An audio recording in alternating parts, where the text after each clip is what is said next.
সবকিছু বরবাদ করে দিয়ে পিছনের সকল অ্যাকশনধর্মিক সিনেমার রেকর্ড ভেঙে দিয়ে এবছর রোজার ঈদে আবারও নতুন রূপে ফিরছেন ঢালিউড বাদশা শাকিব খান। বরবাদ সিনেমায় নতুন গল্প নিয়ে আসছেন আবারও শাকিব খান। যে সিনেমাটির টিজারটি প্রকাশের সাথে সাথে আলোড়ন সৃষ্টি হয়ে যায় দুই বাংলায়। এই সিনেমার ভিতরে মেগাস্টার শাকিব খানকে আমরা শুধু নতুন রূপেই পাবো না, পাবো ঈদকে কেন্দ্র করে ঈদের আরো একটি নতুন গান। ভিউয়ার্স, তবে চমকের বিষয় হচ্ছে এই গানটির ভিতরে মেগাস্টার শাকিব খানের সাথে কোনো বাংলাদেশি ব্যাকগ্রাউন্ড নৃত্যশিল্পী থাকবে না।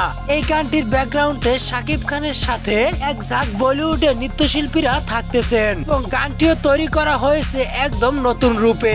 বরবাদ সিনেমার এই ঈদের গানটিও প্রকাশের সাথে সাথে আবারও ঝড় ফেলবে দুই বাংলায়। ভিউয়ার্স, শাকিব খানের রেকর্ড বরাবর শাকিব খান নিজেই ভাঙেন।